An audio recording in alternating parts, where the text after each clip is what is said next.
Bismillahirrahmanirrahim. Assalamualaikum warahmatullahi wabarakatuh.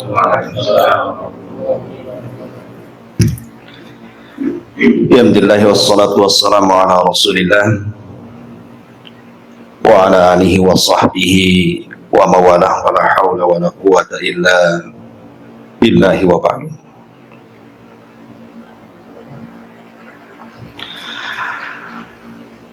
Baik, kita lanjutkan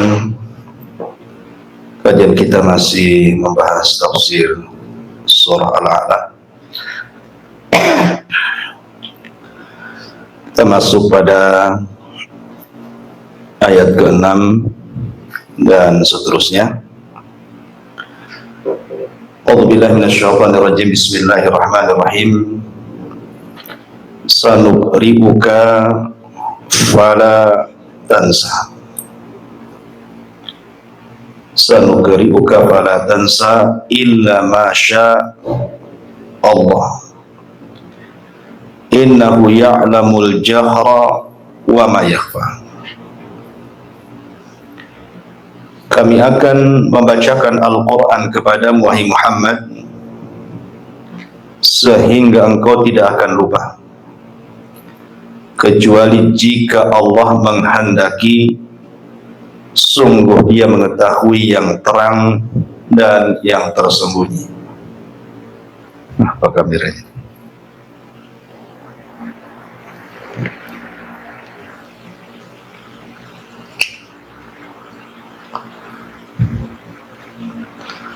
Baik.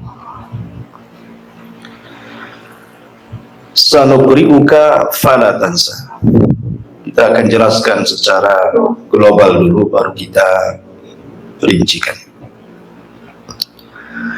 Sanuqri'uka fala tansa. Kami akan membacakan kepadamu, wahai Muhammad, fala tansa, dan engkau tidak akan lupa.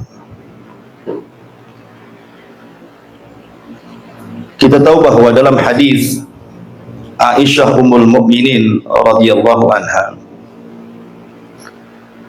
yang dicantumkan di permulaan kitab Sahih Bukhari tentang bagaimana turunnya wahyu kepada Nabi sallallahu alaihi wasallam. Aisyah Ummul Mukminin radhiyallahu anha mengatakan bahwa sebelum Nabi sallallahu alaihi wasallam didatangi Jibril, maka Nabi sallallahu alaihi wasallam selalu bermimpi. Mimpinya ini seperti falak subuh, artinya malamnya bermimpi, besoknya menjadi kenyataan. Dan itu hampir 3 bulan berturut-turut seperti itu. Sehingga suatu hari Nabi sallallahu alaihi wasallam kemudian tahannut ataupun tafakkur di Gua Hira. Disitulah kemudian datang malaikat Jibril dalam bentuk manusia, kemudian memeluk Nabi sallallahu alaihi wasallam dan mengatakan, "Iqra ya Muhammad." Bacalah wahai Muhammad. Yang dipahami Nabi sallallahu alaihi wasallam, perintah baca itu maksudnya membaca tulisan. Tentu Rasul tidak bisa baca, karena Rasul itu Nabi ummi, Nabi yang tidak bisa baca tulis. Kalau disuruh baca ya tidak bisa baca, kan itu ya, namanya nggak bisa baca. Itu yang dipahami Nabi SAW. Makanya Rasul mengatakan, ma ana biqari, aku tidak bisa baca. Maka kemudian Jibril lebih keras lagi memeluk Rasul, kemudian mengatakan, Iqra ya Muhammad, baca wahai Muhammad. Maka Rasul pun tetap mengatakan, ma ana biqari, aku tidak bisa baca. Sampai pelukan yang ketiga betul-betul membuat Rasul ketakutan, sampai keringatnya bercucuran. Kemudian Jibril mengatakan, Iqra ya Muhammad, baca wahai Muhammad. Maka Nabi SAW tetap mengatakan, ma ana biqari. Maka Jibril mengatakan, Iqra bismi rabbikal ladzi khalaq, khalaqal insana min 'alaq, Iqra wa rabbukal akram alladzi 'allama bil qalam 'allamal insana ma lam ya'lam. 5 ayat pertama dalam surah Al-Alaq, resmilah Nabi SAW didaulat menjadi seorang nabi. Yang ingin saya katakan bahwa ketika Jibril menurunkan wahyu di permulaan kepada Nabi SAW,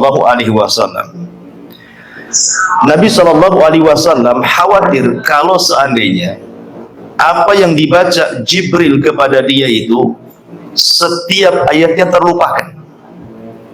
Akhirnya kemudian setiap Jibril membaca satu ayat, Rasul mengikuti bacaannya satu ayat. Umpamanya Jibril mengatakan Qul huwallahu ahad, maka Rasul langsung mengatakan Qul huwallahu ahad. Allahu samad, Rasul mengatakan Allahu samad. Dan begitu seterusnya. Jadi setiap Jibril membaca satu ayat, Rasul langsung membacanya karena khawatir lupa dan terlewatkan. Maka dari sini kemudian turun ayat la tuharrik bihi lisanaka lita'jala bihi. Inna alaina jam'ahu wa qur'ana. Fa idza qara'nahu fattabi qur'anah summa inna alaina bayana. Turun surah Al-Qiyamah. Janganlah engkau wahai Muhammad menggerakkan lidahmu untuk membaca Al-Quran karena hendak cepat-cepat menguasainya. Sesungguhnya kami yang akan mengumpulkan Al-Quran itu di dadamu dan membacakannya. Apabila kami telah selesai membacakannya, maka ikutilah bacaan itu. Kemudian sesungguhnya kami yang akan memberikan penjelasan kepadamu. Dari sini maksudnya apa? Karena takutnya Nabi SAW lupa apa yang dibacakan Jibril, akhirnya setiap Jibril baca satu ayat diikuti oleh Nabi.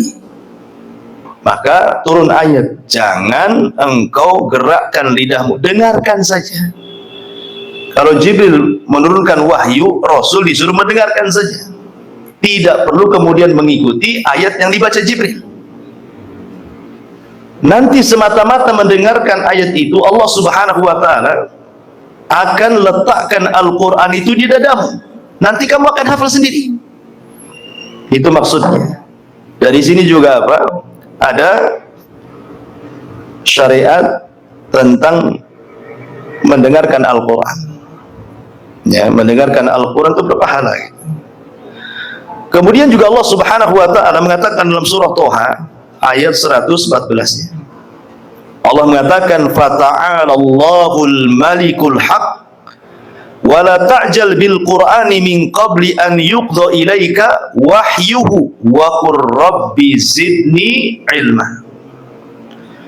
Maha tinggi Allah, Raja yang sebenar-benarnya. Dan janganlah engkau wahai Muhammad tergesa-gesa membaca Al-Quran sebelum selesai diwahyukan kepadamu. Sebelum selesai Jibril, jangan ikut baca, dengarkan saja.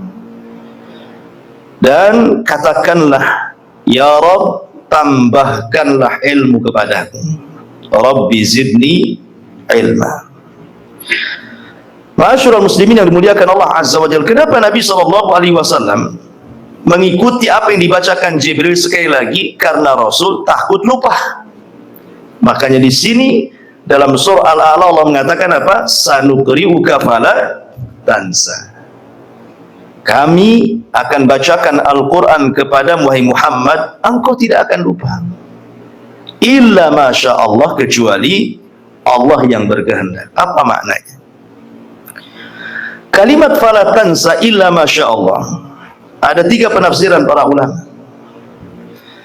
Penafsiran yang pertama, fala tansa illa masya Allah, sehingga engkau tidak akan lupa kecuali jika Allah berkehendak. Maksudnya jika Allah berkehendak, Allah menghapus sebagian hukum dan menggantikan dengan hukum yang lain.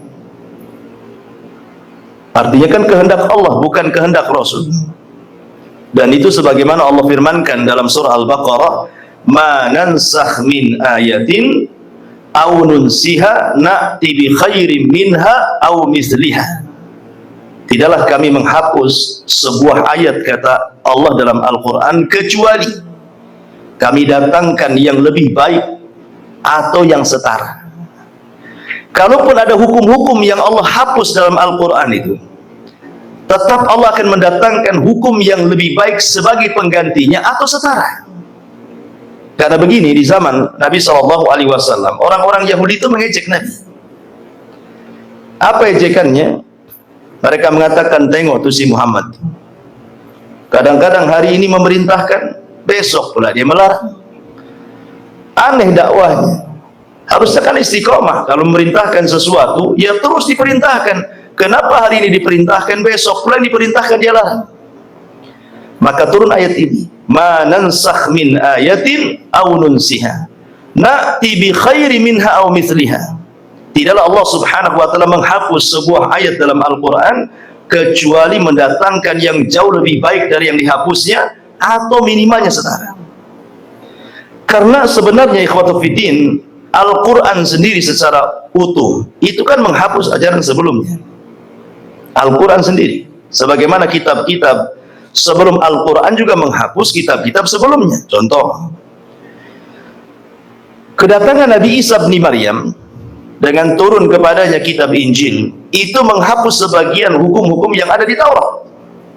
Seperti umpamanya Allah Subhanahu wa taala mengatakan, kullu ta'amin kana hillal li bani Israil illa ma harrama Israilu ala nafsi.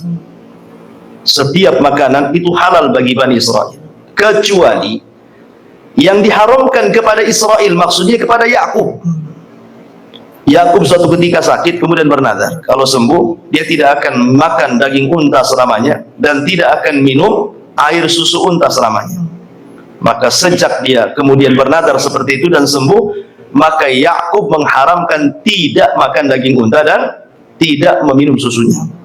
Makanya Allah katakan, kullu ta'amin kana hilla li bani Israil. Semua makanan itu halal bagi Bani Israel, illa kecuali ma harrama Israilu ala nafsi, yang diharamkan Israel kepada dirinya. Siapa Israel di sini? Yakub. Ya. Dialah namanya Israel, Yakub itu. Makanya turunannya disebut Bani Israel. Lah hukum ini dihapus dengan kedatangan Nabi Isa. Dengan kedatangan Nabi Isa, dengan turunnya Injil, dihapus bahwa halal memakan unta dan meminum air susunya. Artinya terkadang kitab-kitab setelahnya menghapus kitab-kitab sebelumnya. Begitu juga Al-Quran menghapuskan ajaran-ajaran sebelumnya. Saya contohkan, di zaman Nabi Yakub itu berpoligami dengan seorang wanita namanya Lia dan Rahil. Lia dan Rahil ini saudara kandung. Di zaman itu syariat dibolehkan berpoligami, menggabungkan saudara kandung. Tapi dalam Islam tidak boleh. Wa antajma'u bainal ukhtaini. Tidak boleh menggabungkan dua saudari dalam berpoligami. Kecuali kalau mati salah satunya kemudian turun ranjang mengambil adiknya, tidak masalah. Tapi kalau masih hidup dua-duanya tidak boleh digabung. Tapi dalam syariat dulu kan boleh. Itu contoh, ya. Atau contoh yang lain umpamanya. Di zaman dulu harta rampasan perang tidak boleh dimanfaatkan, tidak boleh dimakan. Tetapi dengan datangnya syariat Nabi SAW dihapus tuh. Kata Nabi SAW, wa uhillat liya ghanaim, dihalalkan kepadaku harta rampasan perang yang dahulu tidak dihalalkan bagi mereka. Jadi kalau mereka perang menang, harta rampasan perangnya ya dicampakkan begitu saja, tidak boleh dimanfaatkan. Tetapi dengan kedatangan syariat Rasul dimanfaatkan harta rampasan perang. Ya. Atau contoh yang lain, di zaman Nabi Nuh. Nabi Nuh menghalalkan semua binatang yang dimakan.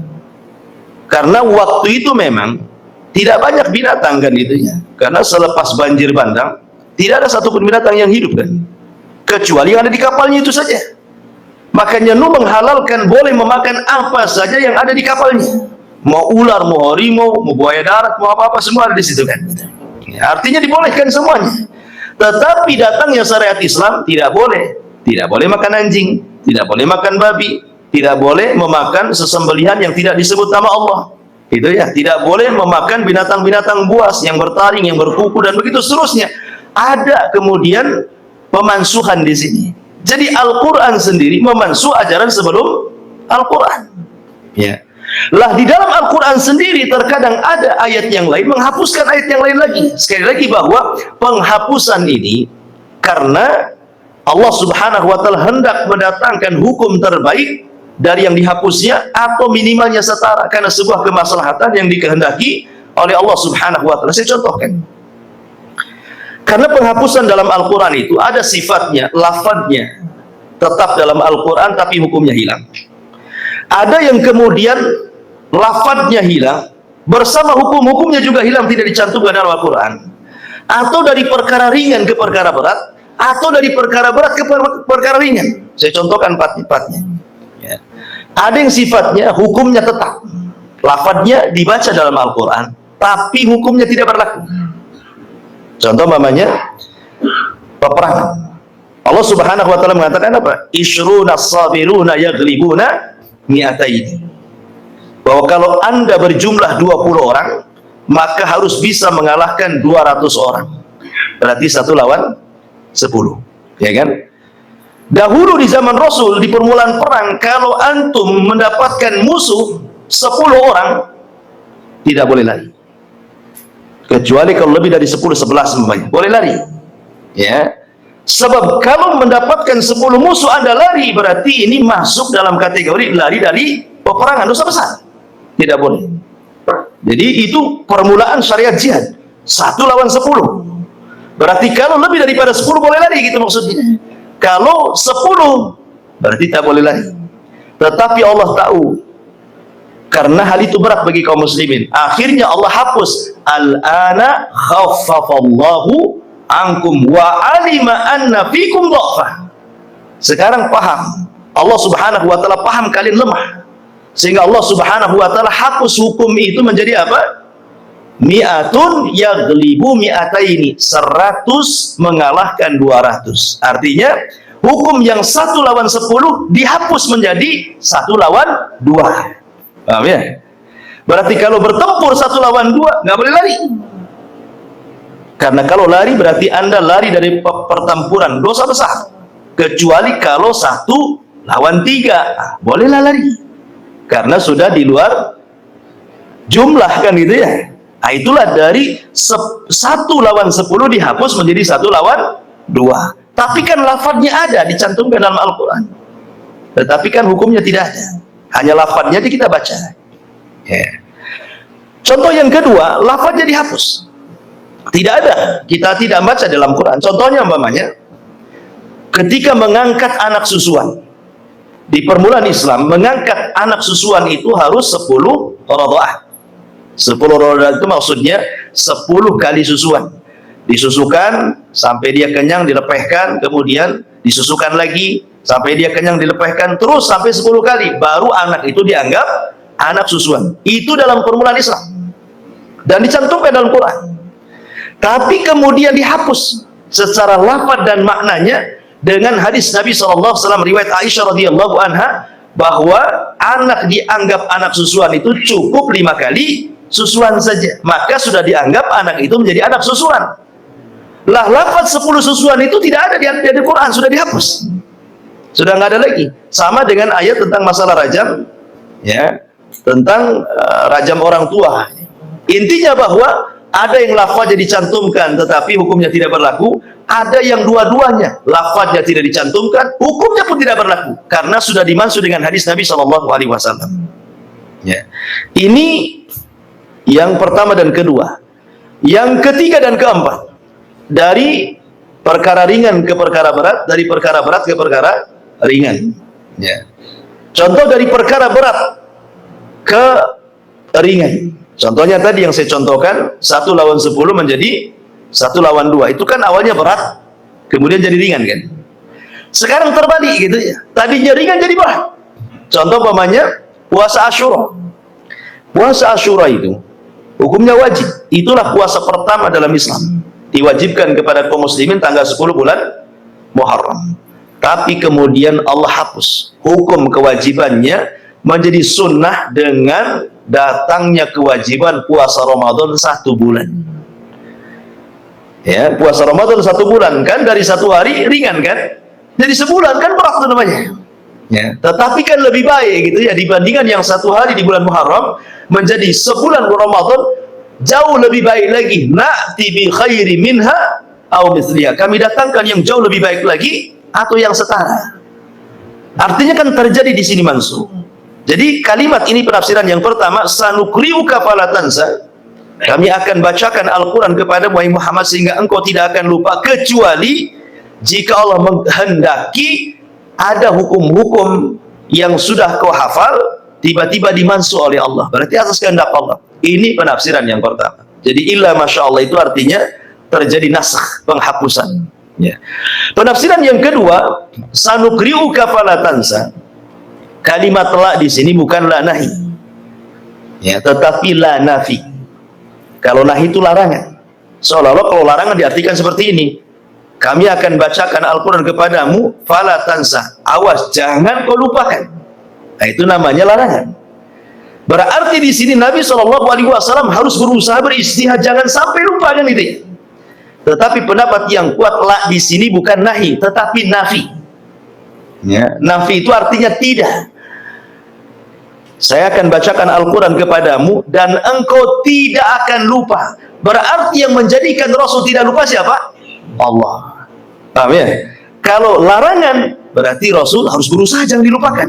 Tapi kalau nafi berarti Allah yang membuat dia tidak lupa. Itulah perbedaan Rasul dengan Nabi Adam, nanti saya akan jelaskan, ya. Kemudian penafsiran yang ketiga, sanukriuka fala tansa. Tansa di sini bukan lupa, diambil dari nasi'ah. Nasi'ah itu artinya terlambat. Keterlambatan itu disebut nasi'ah. Makanya ada di zaman jahiliyah itu disebut riba nasi'ah. Ada riba fadl, ada riba nasi'ah. Riba nasi'ah itu riba keterlambatan. Kalau sampai Anda terlambat bayar, kena denda sekian. Itu disebut nasi'ah namanya. Ya, antum hutang sama saya 1 juta. Kemudian bulan depan antum bayar. Sudah bulan depan tak mau bayar antum. Lewat pula 1 hari kena denda. Nah, itu disebut nasi'ah, ya. Ya, keterlambatan. Artinya sanukriuka fala tansa. Saya akan bacakan Al-Quran kepadamu fala tansa. Jangan berlambat-lambat untuk membacanya, gitu maksudnya. Artinya kalau Allah Subhanahu wa taala hendak memberikan ilmu kepadamu, jangan diperlambat. Cepat ambil ilmu itu. Nah, ini juga penafsiran yang disebutkan oleh para ulama. Jadi fala tansa bukan lupa, artinya nasi'ah. Nasi'ah itu artinya ya ta'akhir, gitu ya, dalam bahasa Arabnya.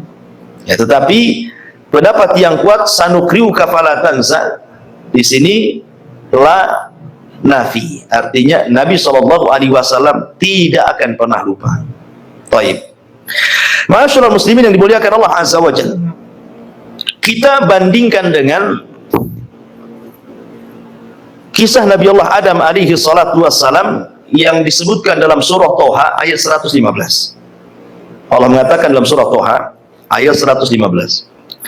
Walaqad ahidna ila Adam min qablu fanasiya walam najid lahu azma. Walaqad ahidna ila Adam min qablu fanasiya walam najid lahu azma. Dan sungguh kami telah pesankan kepada Adam dulu, tetapi dia lupa. Dan kami tidak dapati kemauan yang kuat daripada Adam alaihissalam. Adam itu dianugerahi oleh Allah Subhanahu wa taala ilmu yang banyak. Wa 'allama Adam al-asma'a kullaha, tsumma aradahum 'alal malaika ila akhiril ayat. Allah ajarkan seluruh nama-nama kepada Adam. Halalnya, haramnya, macam-macam ilmu Allah berikan kepada Adam alaihi salatu wassalam. Tetapi Adam tidak punya kemauan kuat untuk berusaha menjaga ilmu yang Allah anugerahkan kepadanya. Akhirnya dia lupa. Salah satu lupanya apa? Ketika Allah Subhanahu wa taala katakan kepada Adam ketika Adam masuk surga, "Fala taqraba hadhihi syajarah." Jangan kau dekat pohon-pohon ini. Pohon yang lain kau boleh dekat, kau boleh makan buahnya. Satu pohon ini jangan kau dekat. Adam lupa dari larangan Allah itu. Akhirnya mendekati karena was-was iblis, termakanlah pohon itu. Adam tidak punya azam yang kuat untuk menjaga ilmu yang Allah Azza wa Jalla anugerahkan kepadanya. Ya, itu maknanya, ya. Jadi Allah Subhanahu wa taala ketika menyinggung ayat ini, lihat bagaimana perbedaan Rasul dengan Nabi Allah Adam alaihi salatu wassalam. Kalau Allah Subhanahu wa taala ketika mengajarkan ilmu kepada Nabi sallallahu alaihi wasallam, Allah katakan apa? Fala tansa. Engkau tidak akan lupa. Kenapa? Karena Nabi sallallahu alaihi wasallam betul-betul menjaga ajaran yang Allah anugerahkan kepadanya. Ada azm, makanya Rasul masuk pada kategori ulul azmi karena punya azm. Azam itu artinya kemauan kuat. Makanya Nabi SAW dianugerahkan ilmu yang tidak akan pernah lupa. Ya. Tetapi Adam terbalik, dia tidak punya azam, makanya Adam tidak masuk dalam kategori ulul azmi. Ulul azmi kan dimulai dari Nuh, Ibrahim, Musa, Isa, Muhammad, cuma 5. Ya. Dari mana kita tahu bahwa Adam tidak memiliki azam untuk menjaga ilmu yang Allah anugerahkan? Dari ayat ini yang kita baca ini, surah Toha ayat 115 kan, walaqad ahidna ila adam min qablu fanasya walam najid lahu azma. Kalimat azma di sini dari ulul azmi, ya kan? Artinya azma itu kemauan yang kuat. Dan sungguh telah kami pesankan kepada Adam dulu tentang berbagai macam ilmu yang Allah anugerahkan, tetapi dia lupa. Kenapa? Karena Adam tidak punya kemauan kuat untuk menjaga ilmu Allah Subhanahu wa taala. Inilah perbedaan Rasul dengan Nabi Allah Adam alaihi salatu wassalam. Ya. Dari sini ada kaidah ikhwatu fiddin, muliakan Allah Subhanahu wa taala, dari kalimat walam najid lahu azma, bahwa ilmu itu bisa diraih dengan azam, dengan kemauan kuat. Kalau antum tidak punya kemauan kuat untuk belajar, selamanya ilmu tidak akan antum dapat. Saya contohkan.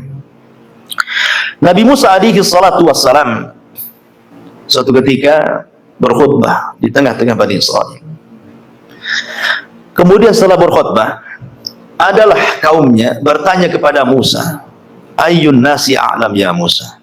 Musa, kira-kira nih, ada nggak manusia yang lebih alim dibandingkan kamu? Kata Musa alaihi salatu wassalam, tidak ada. Ana a'lamun nas. Sayalah orang yang paling paham di antara semua manusia. Jawaban Musa itu benar sebenarnya. Karena di zaman itu tidak ada orang lebih alim dibandingkan Nabi Musa. Tetapi Musa lupa mengucapkan insya Allah, itu saja. Akhirnya kemudian karena dia lupa mengucapkan insya Allah, maka Allah Subhanahu wa taala atabahu, menguji Musa dan mengatakan bahwa di sana ada seorang hamba soleh namanya Khidir. Engkau harus belajar kepadanya. Lihat bagaimana azamnya Musa, kemauan kuat Musa untuk belajar kepada Khidir. Allah Subhanahu wa taala gambarkan dalam surah Al-Kahfi ayat 60. Dan ini harus ada jiwa-jiwa seperti ini kepada antum para thalabatul ilmi.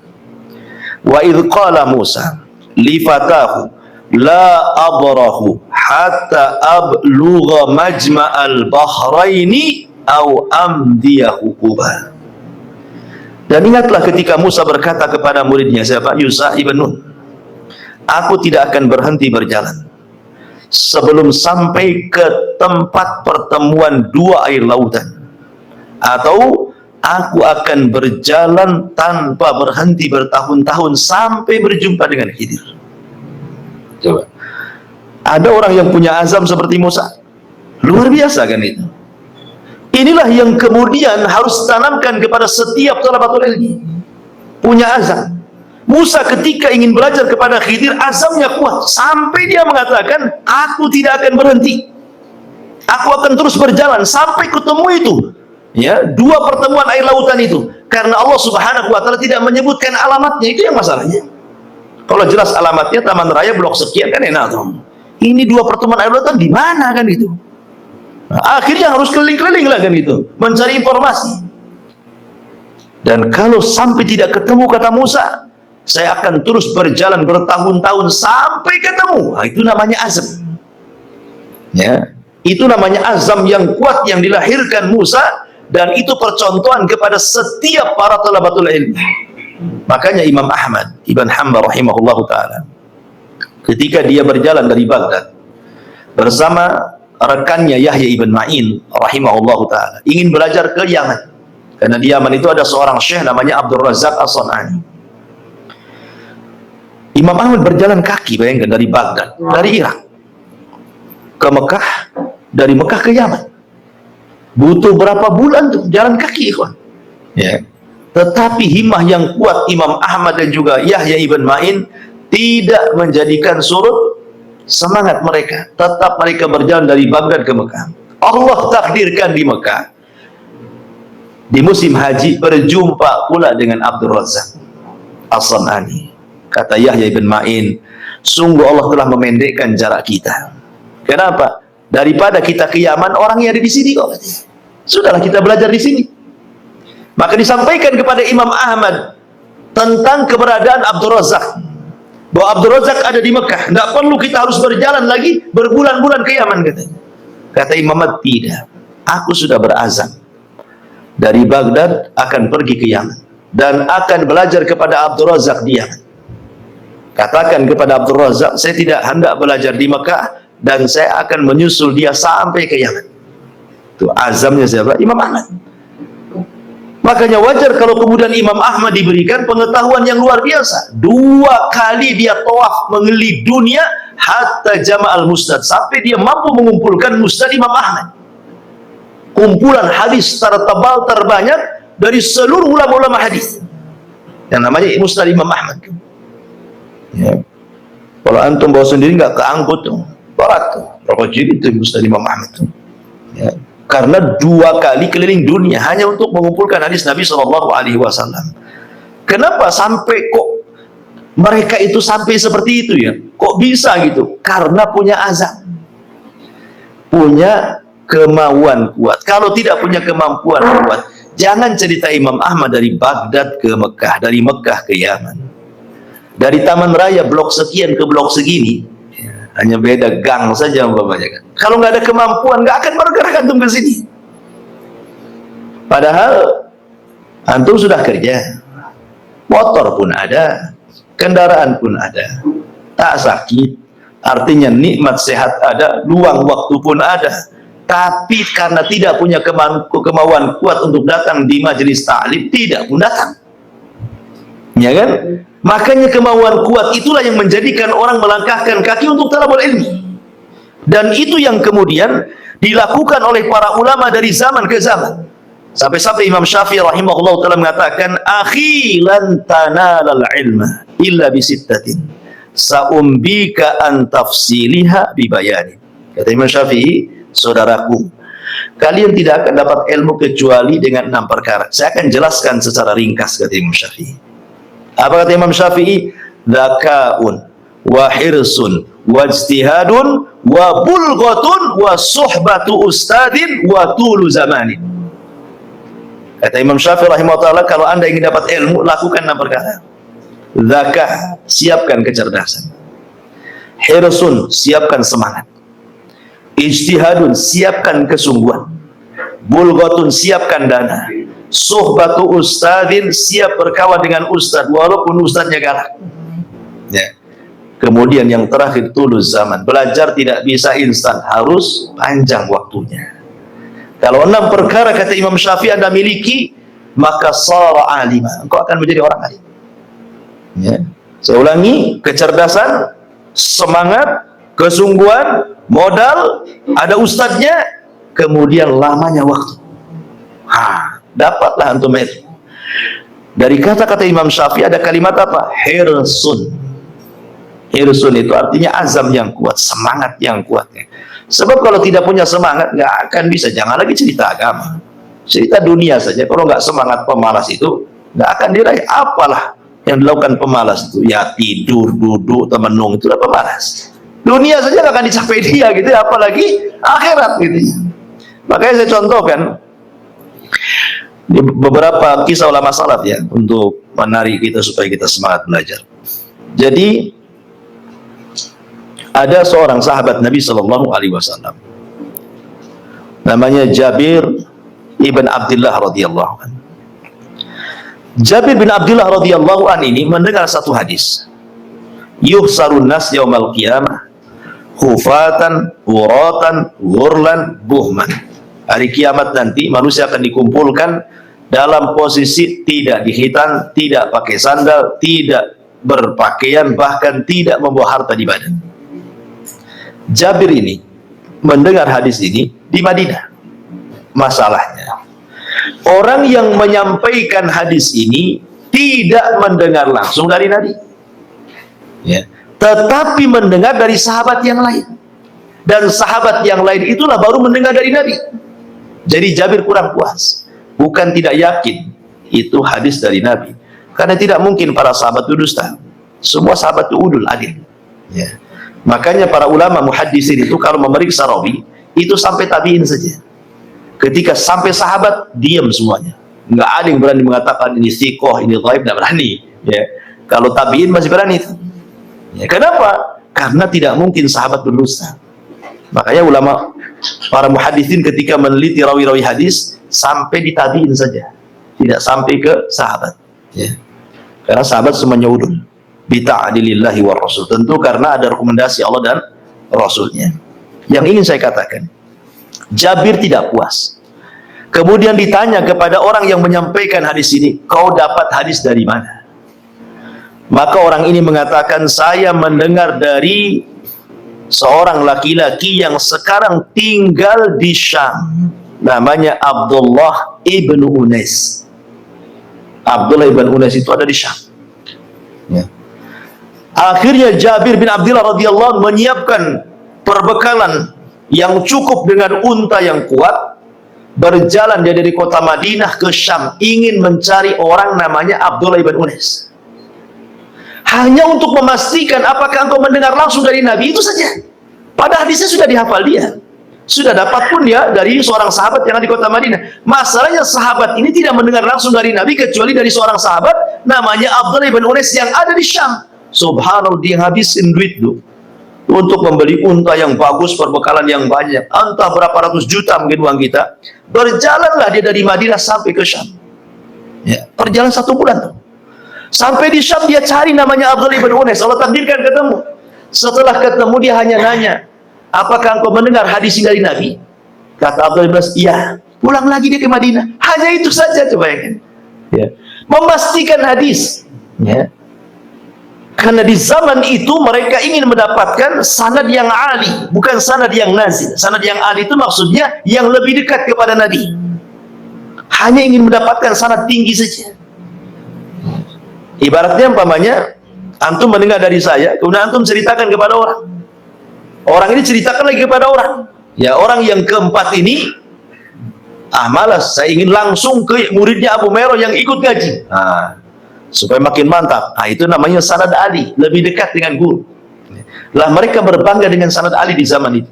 Sampai seperti itulah bagaimana Jabir bin Abdullah meletakkan azam talabul ilmi itu hanya untuk memastikan kau dengar tidak dari Nabi. Cukup sampai di situ saja. Ya, wajar, ilmu zaman itu dihargai. Ulama juga dihargai di zaman itu. Zaman sekarang mana ada, ya kan? Ustadznya sudah tidak dihargai, ilmunya pun tidak dihargai, ya, kecuali orang-orang yang dirahmati Allah Subhanahu wa ta'ala. Baik, ini satu kisah.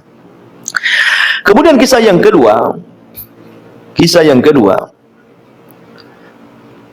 ketika masuk Islamnya siapa? Abu Dzar Al-Ghifari.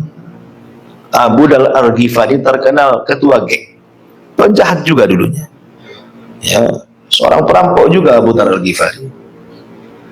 Dia mendengar bahwa ada seorang yang ngaku Nabi di Mekah. Penasaran dia. Dia itu saudaranya namanya Unais juga. Ya Unais, keluar engkau ke Mekah. Cobalah kau intip orang yang ngaku Nabi itu.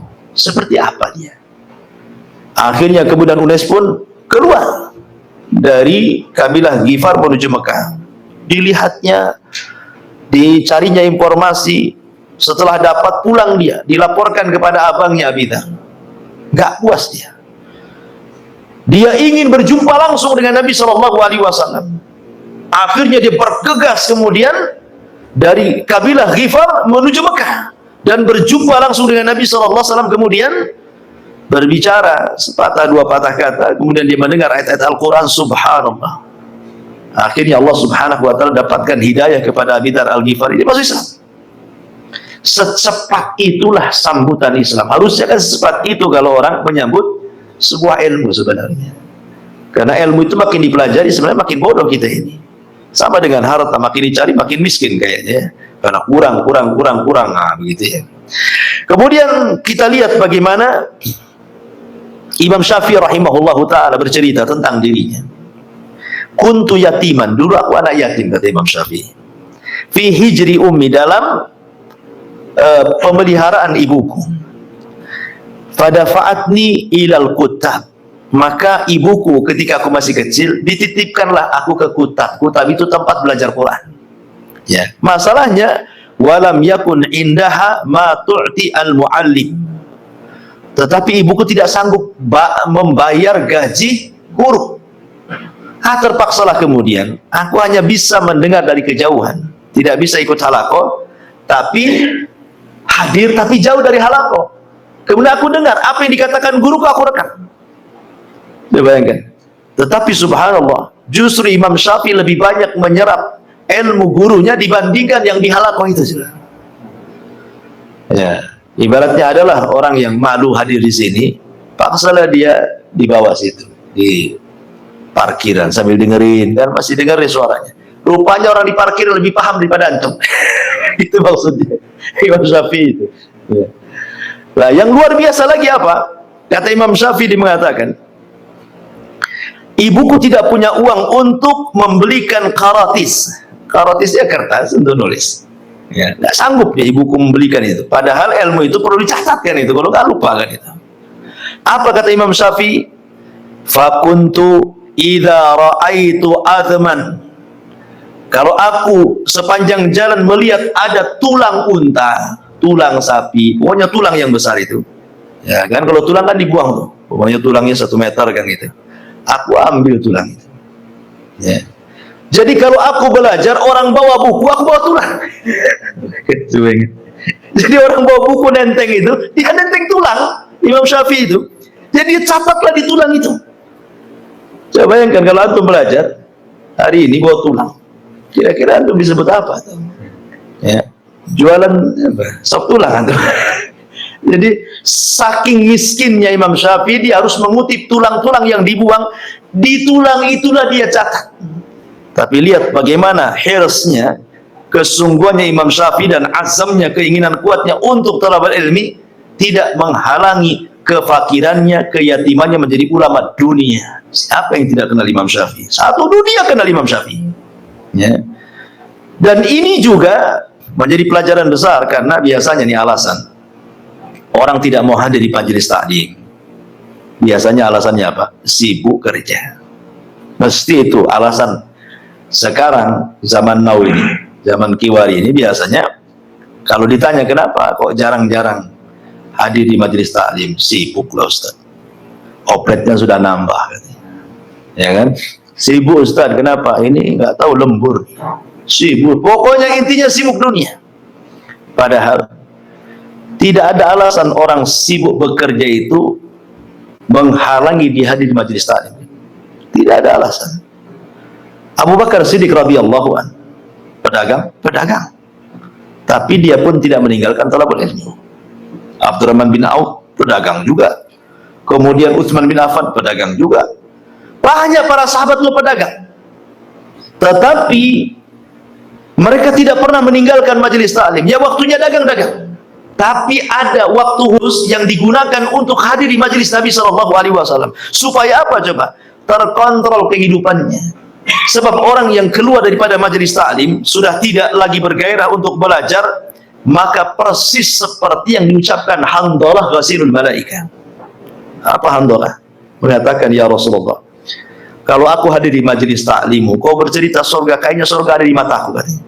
Kalau kau cerita neraka, neraka rasanya di mataku juga. Tapi kalau aku sudah pulang sibuk dengan keluargaku, rasanya surga neraka itu dongeng, katanya. Hanya nyanyian saja, dongengan saja. Apa saya ini munafik, wahai Rasul? Maka Rasul hanya mengatakan, walakin hamdalah sa'atan. Kalau kau ingin terhindar dari sifat itu, maka bagilah waktumu sa'atan. Satu waktu gunakan untuk bekerja, satu waktu juga hadirlah di majelis taklim. Itu maksudnya. Ya. Ada waktu untuk bekerja, ya gunakan untuk bekerja. Tapi ada waktu juga untuk belajar, gitu maksudnya. Karena hadir di majelis taklim itu akan berbeda suasananya dengan antum belajar lewat YouTube. Antum belajar bisa saja lewat YouTube kan. Antum bisa sambil nyetir, bisa sambil macam-macam lah bisa. Tetapi nuansanya akan berbeda. Karena kalau hadir di majelis taklim itu dengan hanya sekedar antum datang duduk kemudian pergi saja, apa kata Rasul? Kumu maghfuran lakum qad buddilat sayyi'atikumul hasanat. Berdirilah, bubarlah kalian, Allah sudah ampuni dosa-dosa kalian, keburukan kalian sudah hilang dan sudah digantikan dengan kebaikan. Itu hanya sekedar datang duduk kemudian pergi. Ya. Ngantuk Ustaz? Ngantuk apa? Duduk. Awalnya ngantuk. Apa Ustaz? Kan yang tidur mata, telinga itu tak tidur katanya. Nah, padahal mata, telinga, tenggorokan itu jadi satu, THT itu. Biasanya kompak gitu. Masyaallah muslimin yang dimuliakan Allah Subhanahu wa taala. Saya contohkan Abu Hanifah, ikhwan. Abu Hanifah itu pengusaha. Pengusaha Abu Hanifah itu disebutkan dia punya itu lahu darun kabiratun li amalil hur. Dia itu punya pabrik kain sutra. Pokoknya pekerjanya banyak, ratusan Abu Hanifah itu. Orang kaya, punya pabrik sutra dan usaha-usaha yang lainnya, tetapi tidak mencegah Abu Hanifah untuk menjadi ulama besar. Rata-rata ulama itu kaya-kaya kok, seperti Abdullah ibn Mubarak, itu kaya raya. Seandainya kekayaannya dibagi-bagi kepada penduduk Irak, itu sepertiga penduduk Irak cukup tuh dengan kekayaan dia. Tapi dia menjadi ulama besar. Kemudian siapa lagi? Sufyan Ats-Tsauri. Sufyan Ats-Tsauri kaya, padahal dia ulama tabi'in itu, pencetus madhab Syauri, tetapi madhabnya hilang dimakan zaman. Dia lebih dulu daripada Syafi'i, Maliki, Hambali, dia lebih dulu lagi kan gitu. Tapi karena tidak ada yang menyebarkan madhabnya, hilang. Sufyan Ats-Tsauri, orang kaya.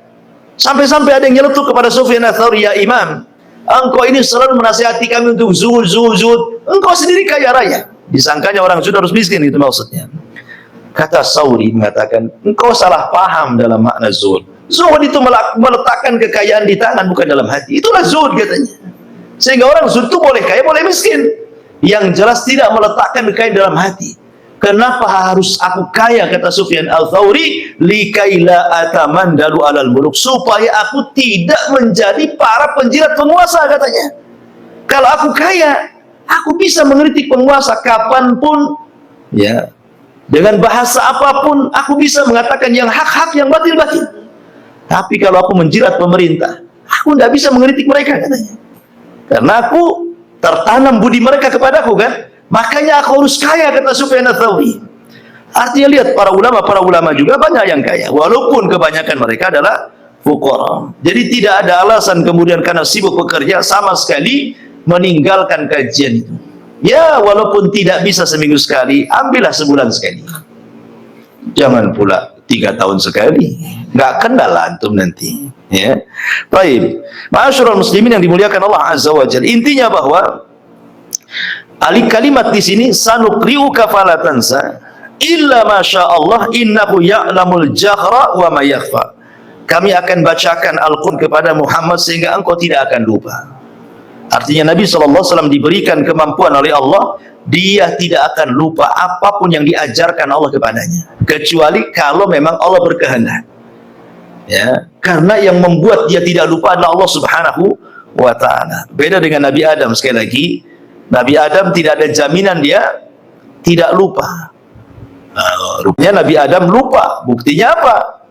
Memakan buah larangan. Atau buktinya ketika umpamanya cerita tentang kisah diusapnya Nabi Adam punggungnya, kemudian dia melihat ada satu keturunannya bercahaya di dahinya.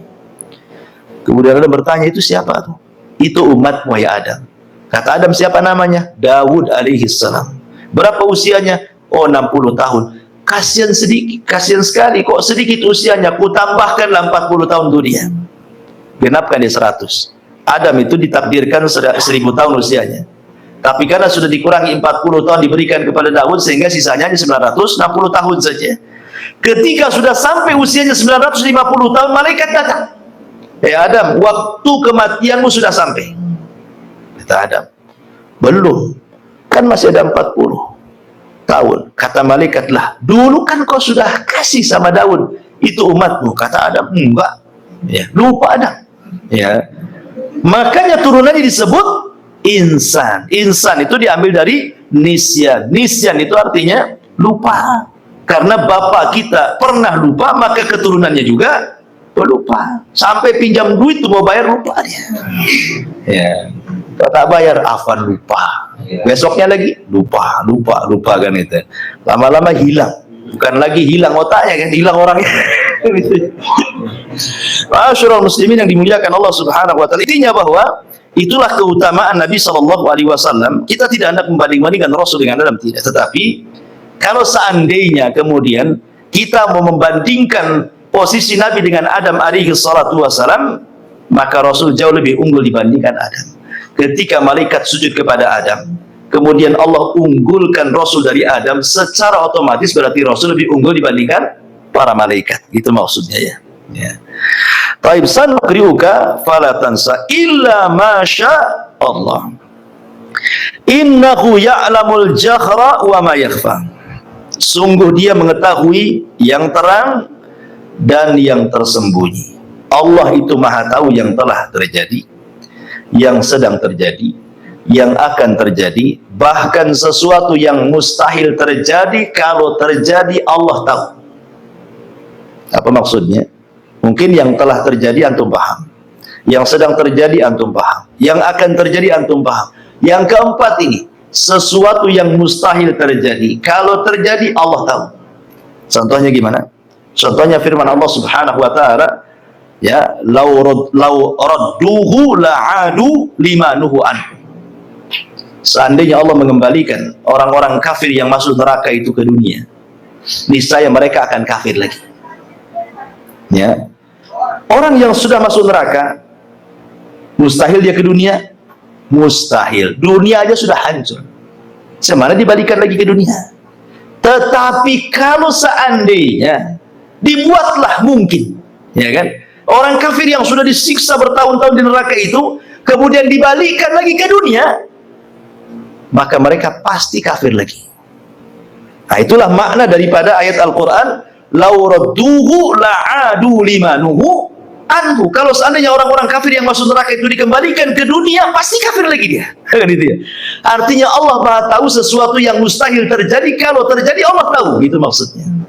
Nah, itulah Maha tahu Allah Subhanahu wa ta'ala. Illa ma syaa Allah, innahu ya'lamul jahra ma yakhfa wa nuyassiruka lil yusra. Dan kami akan mudahkan engkau Muhammad ke jalan kemudahan. Kenapa Allah bahasakan wa nuyassiruka lil yusra setelah Allah Subhanahu wa taala firmankan sanukriuka fala tansa? Seolah-olah Allah ingin katakan bahwa tidak ada jalan kemudahan kecuali sebelumnya didahului dengan pengetahuan. Orang kalau punya ilmu, semuanya mudah bagi dia. Tapi kalau orang jahil, semua sulit bagi dia. Makanya Allah mengatakan, Rasul mengatakan apa?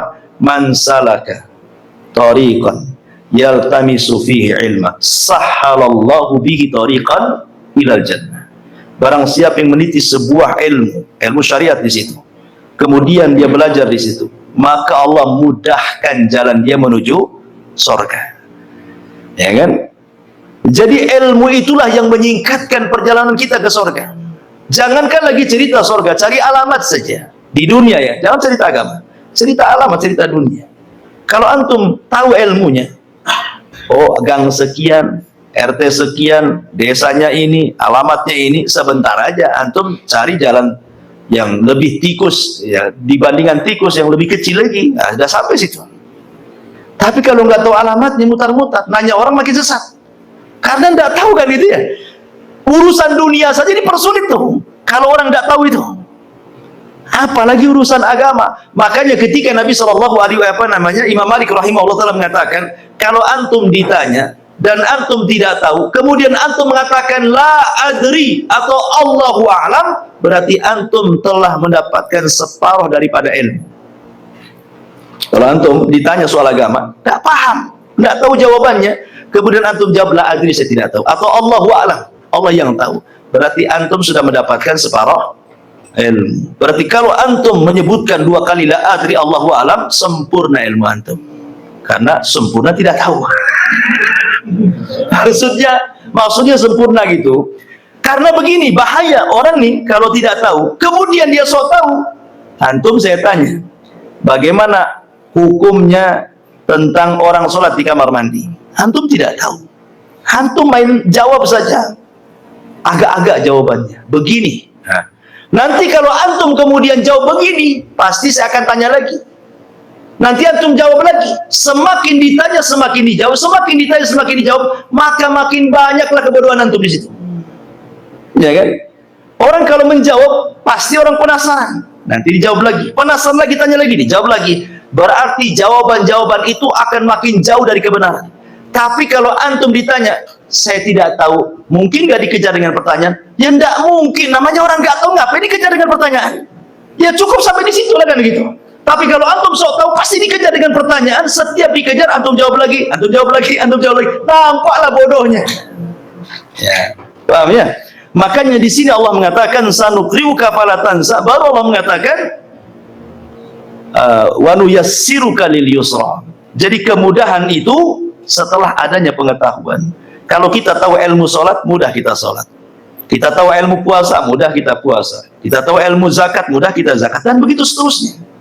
Ilmu dunia juga sama. Antum punya ilmu bengkel, mudah antum buat bengkel. Antum punya ilmu bangunan, antum mudah buat rumah, dan begitu seterusnya. Jadi ilmu itu memudahkan perkara yang sulit. Ketika seseorang dalam kondisi sulit, apa yang dilakukan Nabi? Kata Nabi Aisyah radhiyallahu mengatakan, kana Nabi SAW idza hajabahu amrun fazi'a ila shalah. Nabi SAW kalau tertimpa masalah besar, tidak bisa keluar dari masalah itu, apa yang terjadi? Dia langsung sholat. Karena tahu ilmunya bahwa sholat itu membawa ketenangan. Sebagaimana Rasul mengatakan kepada Bilal, ya Bilal hayya nastari bis sholat. Wahai Bilal, yuk kita istirahat dengan sholat. Wallahu a'lam, saya kira cukup ya. 3 ayat saja. Insyaallah kita lanjutkan di lain kesempatan. Subhanallah bihamdika, asyhadu an la ilaha illa anta, astaghfiruka wa atubu ilaik. Allahu ta'ala alam. Assalamualaikum warahmatullahi wabarakatuh.